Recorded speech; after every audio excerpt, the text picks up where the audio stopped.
بیٹیوں کو دفن کر چکا تھا، اپنی 6 بیٹیوں کو اپنے ہاتھ سے قتل کر کے میں نے زمین میں دفن کیا۔ اس زمانے میں جو بیٹی کو گاڑ کے آتا تھا اس کا بہت زیادہ عزت ہوتی تھی، بہت زیادہ، ہاں یہ ہے شان والا ہے، جس کی مجھ جھکنے والی نہیں ہے۔ کہا میں 6 زندہ بیٹیوں کو دفن کر چکا تھا۔ کہا ایسا تو تم کیا کرتے تھے؟ عرب کے سارے ہی لوگ کرتے تھے۔ کہا فرق ہے۔ فرق کیا ہے کہ جب 7واں بچہ میری بیوی کے پیٹ میں آیا تو اسی وقت مجھ کو بدیش جانا پڑا۔ آج کل تو ہے نا ہوائی جہاز میں بیٹھو چلے جاؤ، اور میں وہاں سے 8 سال بعد واپس آیا۔ کہتے ہیں کہ وہ وقت وہ تھا کہ میں جب چلنے لگا تو میں نے اپنی عرب بیوی کو کہا، اے بیوی دیکھ، 6 اپنی بیٹیوں کو دفن کیا؟ بولے ہاں۔ تمہیں کوئی تکلیف ہوئی؟ کہ نہیں، یہ تو یہاں کا دستور ہے کہ اب جو جان تیرے پیٹ میں جنم لے رہی ہے یہ میری غیر موجودگی میں بچہ پیدا ہوگا۔ اب کان کھول کے سن لے، اگر یہ لڑکا پیدا ہو تو اپنی آغوش محبت میں اسے پروان چڑھانا، اگر یہ لڑکا پیدا ہو اپنا خون جگر پلا کر اس کی پرورش کرنا، اور اگر یہ لڑکی پیدا ہو تو جس طرح سے 6 لڑکیوں کو دفن کر دیا گیا اسی طرح سے 7ویں لڑکی کو بھی تو قتل کر کے دفن کر دینا۔ اس نے کہا کہ یہ عرب خون ہے، جو وعدہ کرتا ہے پورا کرتا ہے۔ میں تم سے وعدہ کرتی ہوں جیسا آپ نے کہا ہے ویسا ہی ہوگا۔ اب قیس فرماتے ہیں کہ میں 8 سال کے بعد جب اپنے گھر میں آیا تو میں نے دیکھا میرے گھر میں کوئی بچہ نہیں ہے۔ تو میں نے اپنی بیوی سے پوچھا، ہے بیوی بول کیا ہوا؟ تو میری بیوی نے کہا کہ لڑکی پیدا ہوئی تھی، جیسا آپ نے کہا تھا ویسے ہی مار کے میں نے دفن کر دیا۔ قیس فرماتے ہیں کہ میں مطمئن ہو گیا، لیکن حقیقت ایسی نہیں تھی۔ حقیقت یہ تھی کہ لڑکی پیدا ہوئی اور اس عورت نے اس بچی کو اپنے پڑوسن کے حوالے کیا اور کہا جب میرا شوہر میرے گھر سے باہر رہا کرے گا تو اس بچی کو اپنی چھاتی سے لگا کر اپنے ساتھ رکھا کروں گی، اور جب میرا شوہر یہاں رہا کرے گا تو یہ بچی تمہاری کہلائے گی۔ کہا ٹھیک ہے۔ اب اسی میں ایک روز قیس کہتے ہیں میں گھر میں اچانک آیا تو میں نے کیا دیکھا کہ میری بیوی ایک 8 سالہ بچی کی زلفیں سنوار رہی اور اس کے سر سے نکلی ہوئی بھینی خوشبو میں اتنی مست ہے کہ اسے پتہ ہی نہیں چلا میں گھر میں آیا۔ تو قیس فرماتے ہیں کہ میں سمجھ گیا یہ دوسرے کے بچے سے اتنی محبت نہیں ہو سکتی کہ اس میں کھو جائے، اس کا مطلب یہ ہے اس نے مجھے دھوکہ دیا ہے، یہ اسی کی بچی ہے۔ قیس فرماتے ہیں میں نے کڑکدار آواز میں اپنی بیوی سے بولا، بیوی بول یہ کس کی اولاد ہے؟ تو بیوی نے کہا یہ تیری ہی اولاد ہے۔ کہا ایسا کیوں کیا؟ کہا میں نے اب اس کو خون جگر پلا کر پالا ہے، مگر بات سن، تیری وصیت کے مطابق جب یہ پیدا ہوئی تو میں نے اپنا خونی پنجہ اس کے گلے پہ رکھا، چاہا کہ اس کی جان کو یہی ختم کر دوں، لیکن پتہ نہیں کسی نے میرے ہاتھ کو روک دیا اور میں اس بچی کا گلا نہ دبا پائی۔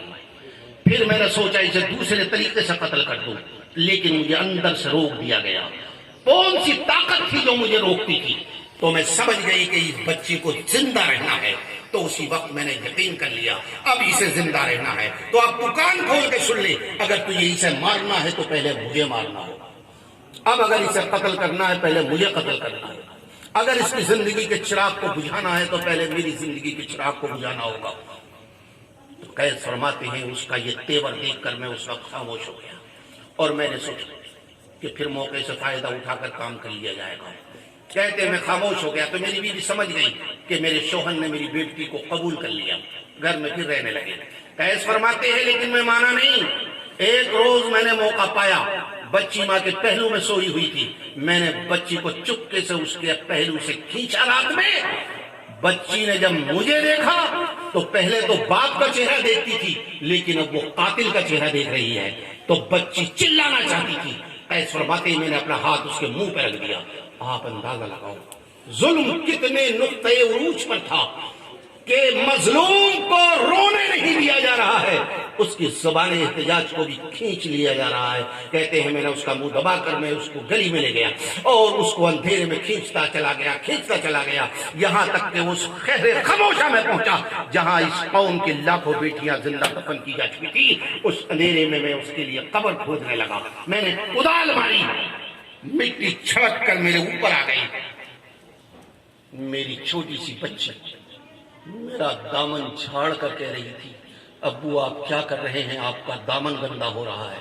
ذرا تصور کیجئے کیا زمانہ رہا ہوگا، جو بچی اپنے باپ کے دامن پر گری ہوئی گرد کو دیکھنا گوارا نہ کر سکے، وہ ظالم اسی کی زندگی کو ختم کرنے کے لیے گڑھا کھود رہا ہے۔ اتنے نقطۂ عروج پر ظلم پہنچ چکا تھا۔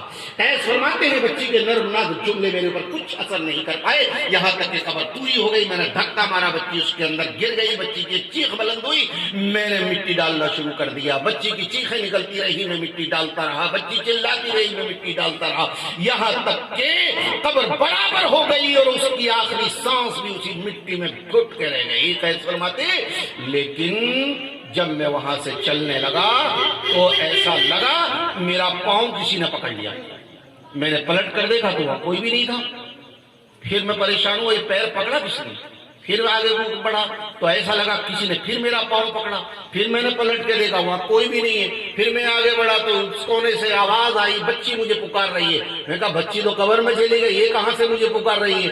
اب چاروں طرف سے بچی کی آواز میرے کان میں آ رہی ہے۔ میں وہیں ناچنے لگا اور پوچھنے لگا آخر وہ کون ہے جو مجھے ستا رہا ہے، وہ کون ہے جو مجھے پکار رہا ہے؟ تو اندر سے آواز آئی، اے ظالم، ابھی تک تیرا دل مردہ تھا، اس میں روشنی نہیں تھی، ابھی تک تیرا ضمیر مردہ تھا، اب تیرا ضمیر جاگ چکا ہے، اب تیرے دل میں روشنی آ چکی ہے، اب مظلوم تو زندہ نہیں ہو سکتا لیکن تیرا ضمیر زندہ ہو گیا ہے۔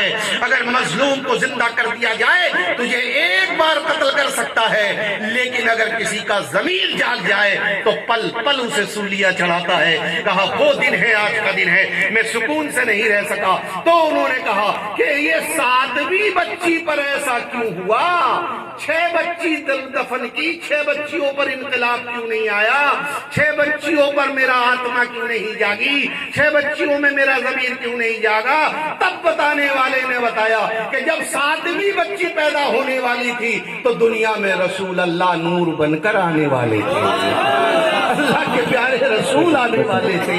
جب اللہ کے پیارے رسول نور بن کر آ رہے تھے تو دلوں کی دنیا میں پہلے سے روشنی آنی شروع ہو گئی۔ جب دنیا کا سورج نکلتا ہے تو پہلے سے پتا ہوتا ہے سورج آ رہا ہے، ابھی سورج نہیں آیا، پھیلتا ہوا اجالا بتاتا ہے سورج آنے والا ہے، ابھی سورج نہیں آیا، تاریکی کی چھٹی ہوئی چادر بتاتی ہے سورج آنے والا ہے، ابھی سورج نہیں آیا، صبح صادق پکارتی ہے سورج آنے والا ہے، ابھی سورج نہیں آیا، پہچانے ہوئے چہرے بتاتے ہیں سورج آنے والا ہے۔ جب دنیا کا سورج آتا ہے دنیا میں پہلے سے خبر ہو جاتی ہے، جب دنیا کے یہ سورج کا عالم ہے تو آفتاب رسالت کا عالم کیا ہوگا، مہتاب نبوت کا عالم کیا ہوگا۔ رب نے چاہا جب میرا محبوب دنیا میں آئے تو اندھ وشواس کے اندھیروں میں نہیں بلکہ ایمان و یقین کے اجالوں میں پہچانا جائے۔ آیا قد جاءکم من اللہ نور، آیا اللہ کی جانب سے نور و روشن کتاب۔ لقد من اللہ علی المؤمنین اذ بعث فیہم رسولا، احسان ہے میرا مومنوں کے اوپر کہ ان کے بیچ ہم نے اپنے محبوب کو بھیجا۔ تو بڑے خوش نصیب ہیں ہم کہ اللہ کی پکار پر آج ہم یہاں کھڑے ہوئے ہیں، اس کی محفل منا رہے ہیں، ان کا جنم دن، ان کی پیدائش منا رہے ہیں۔